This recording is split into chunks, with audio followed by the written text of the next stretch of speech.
इस सदी की सबसे बड़ी महामारी का सामना किया था हम सबने।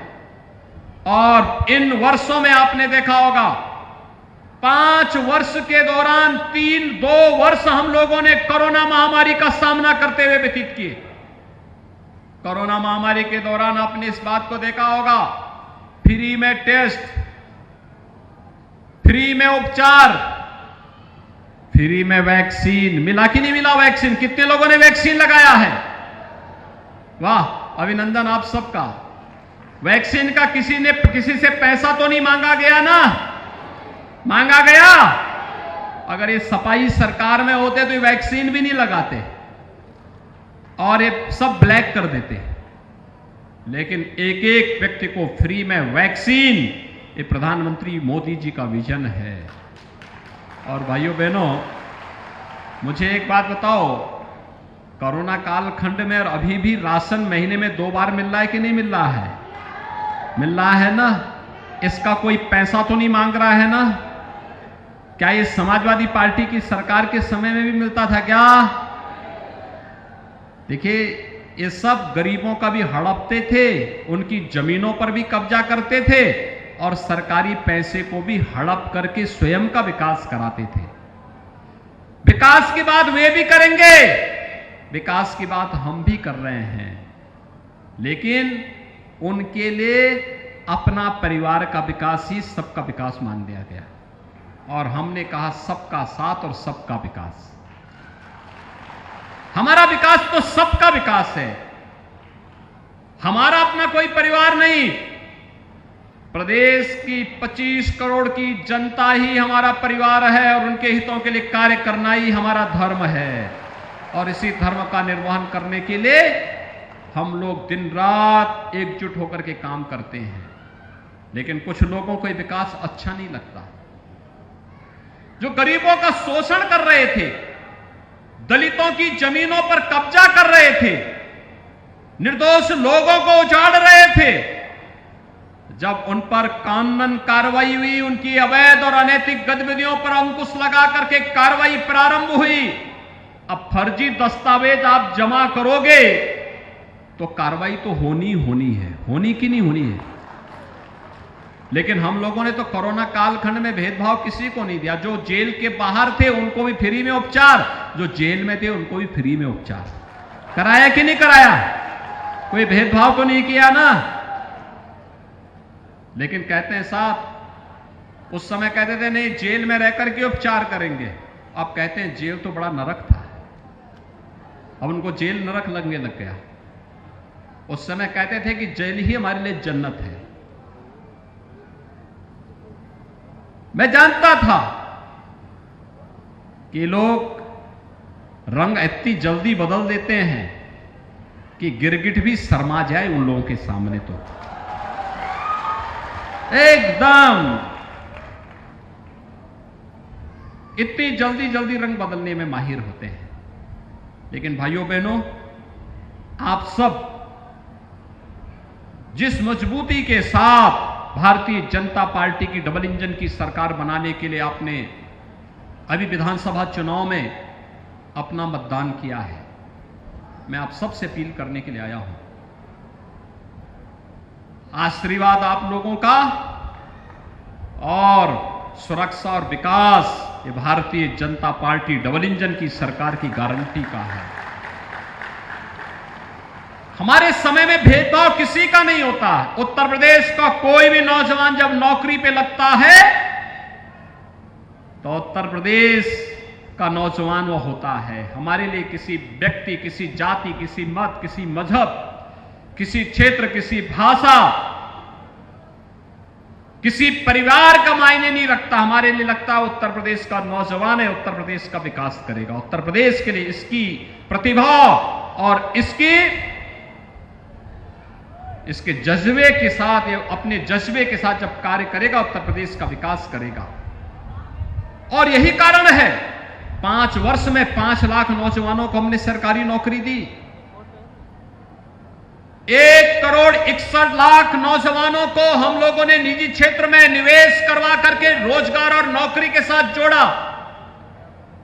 और 60 लाख परंपरागत उद्यमियों को भी रोजगार और उनके उद्यम को प्रोत्साहित करके बैंकों के साथ जोड़ करके उन्हें भी प्रोत्साहित करने का काम किया।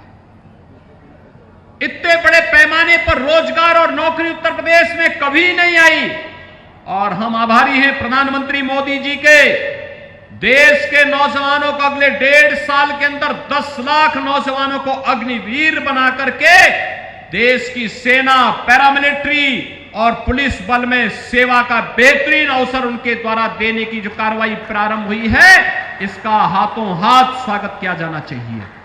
लेकिन विपक्ष है कि मानता नहीं, वह कहीं न कहीं फिर गुमराह करने में लग गया है, गुमराह कर रहा है। मुझे एक बात बताओ, जो लोग राष्ट्र की संपत्ति को नुकसान पहुंचा रहे हैं, क्या वे सेना में जाने लायक हैं? क्या उन्हें सेना में और पुलिस बल में जाना चाहिए? क्या सेना में राष्ट्रभक्त जाता है, राष्ट्र की संपत्ति को नुकसान पहुंचाने वाला नहीं जाता है। लेकिन विपक्ष नौजवानों को गुमराह करने का काम कर रहा है और इसीलिए देश की जनता बार बार देश के नौजवानों के भविष्य के साथ खिलवाड़ करने वाले इन विपक्षी दलों को बार बार सबक सिखा रहा है। उत्तर प्रदेश की जनता ने तो अभी दिया है, कांग्रेस केवल 2 सीट तक सीमित रह गई है। समाजवादी पार्टी भी धीरे धीरे करके अब सिकुड़ती जा रही है। लोकसभा चुनाव आते आते समाजवादी पार्टी की भी यही दुर्गति होने वाली है। और भाइयों बहनों, अन्य दलों का भी कोई पुरसा हल नहीं। मेरी आप सबसे यही अपील है, भारतीय जनता पार्टी सुरक्षा और विकास के मुद्दे पर आपके साथ में है। डबल इंजन की सरकार आपके हितों के लिए कार्य कर रही है। उद्योग लगाने के लिए हो, नौजवानों के रोजगार के लिए हो, सुरक्षा के लिए हो, गरीबों के लिए आवास की सुविधा हो, या फिर गरीबों के लिए उज्ज्वला योजना का कनेक्शन हो, गरीबों के लिए राशन हो, नौजवानों के लिए रोजगार हो, या नौजवानों को स्मार्ट नौजवान बनाने के लिए 1-2 करोड़ नौजवान को टैबलेट और स्मार्टफोन देने की कार्रवाई सरकार इसको मजबूती के साथ आगे बढ़ाने का काम कर रही है। हर नौजवान के उन्नयन के लिए सरकार काम कर रही है। और भाइयों बहनों, ये चुनाव जैसे खन्ना जी कह रहे थे, जबरदस्ती थोपा गया। फिर जनता ने 5 साल के लिए किसी व्यक्ति को भेजा था चुन करके। अब उनके कारनामे ऐसे थे कि उनको चुनाव के बाद से लगातार जेल में रहना पड़ा। कारनामे उनके दुरुस्त होते तो जेल में क्यों रहना पड़ता? और फिर विधानसभा में चले गए तो लोकसभा के लोगों को छुट्टी कर दी, उन्होंने छोड़ दिया। उनको क्या नैतिक दायित्व था, क्या नैतिक साहस है कि वे आपके पास आके वोट मांग सके? कोई नैतिक बल नहीं होना चाहिए। लेकिन भाइयों बहनों, हम आए हैं आपके पास एक सामान्य कार्यकर्ता को लेकर के, एक किसान परिवार के एक सामान्य कार्यकर्ता को लेकर के, कि भारतीय जनता पार्टी किसी परिवार की पार्टी नहीं है, भारतीय जनता पार्टी किसी खानदान की पार्टी नहीं है, भारतीय जनता पार्टी जनता की पार्टी है, जनता जनार्दन के आशीर्वाद से बनी हुई पार्टी है। एक सामान्य कार्यकर्ता प्रधानमंत्री बनता है, एक सामान्य कार्यकर्ता मुख्यमंत्री बनता है, एक सामान्य कार्यकर्ता मंत्री बनता है, एक सामान्य कार्यकर्ता सांसद भी बनता है, विधायक भी बनता है।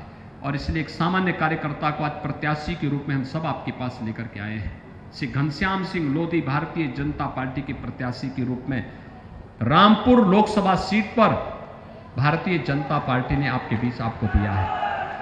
और भाइयों बहनों, मेरी आप सबसे अपील है, कम समय मिला है श्री घनश्याम सिंह लोधी को आपके बीच में प्रचार करने के लिए। एक बार चुनाव जिता करके भेजिए। और मैं घनश्याम सिंह लोधी से कहूंगा कि वह केवल संसद सत्र के दौरान संसद में रहे, अन्यथा जो 1.5 साल 2 साल का कार्यकाल इनको मिल रहा है, 1.5 साल 2 साल केवल रामपुर लोकसभा सीट के गांव-गांव और घर-घर जाकर के जनता जनार्दन के प्रति आभार व्यक्त करें। लखनऊ आने की भी आवश्यकता नहीं। मिलक के लिए राजबाला जी हैं, बिलासपुर के लिए बलदेव सिंह ओलख जी हैं, और बाकी ये मेरे पास भेजते रहे, यहाँ के जिला पदाधिकारी हमारे पास भेजते रहे, हम लोग वो सभी विकास के कार्य यहाँ के लिए देंगे जिन विकास कार्यों की आवश्यकता इस रामपुर जनपद के लिए होगी। रामपुर को माफियाओं को रौंदने के लिए नहीं छोड़ेंगे, रामपुर को अराजकता का अड्डा नहीं बनने देंगे। रामपुर विकास की नई ऊंचाइयों को प्राप्त करेगा और इसी का आह्वान करने के लिए मैं आपके पास आया हूं। घनश्याम सिंह लोधी जी को भारी मतों से विजयी बनाने के लिए जाएंगे सब लोग। भाइयों बहनों, आज शाम को प्रचार बंद हो जाएगा। आज शाम अब से लेकर के परसों सुबह तक मतदान प्रारंभ होने तक आपके पास घर घर जाने का अवसर प्राप्त होगा। कुल मिलाकर के 1.5 दिन भी नहीं है। इन 1-1.5 दिनों में श्री घनश्याम सिंह लोधी के लिए 5-5 परिवारों में जाएंगे।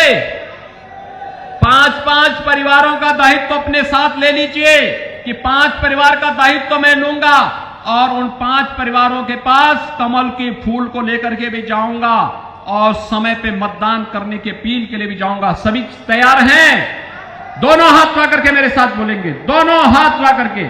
सभी लोग तैयार हैं तो मेरे साथ बोलेंगे, भारत माता की, भारत माता की, भारत माता की।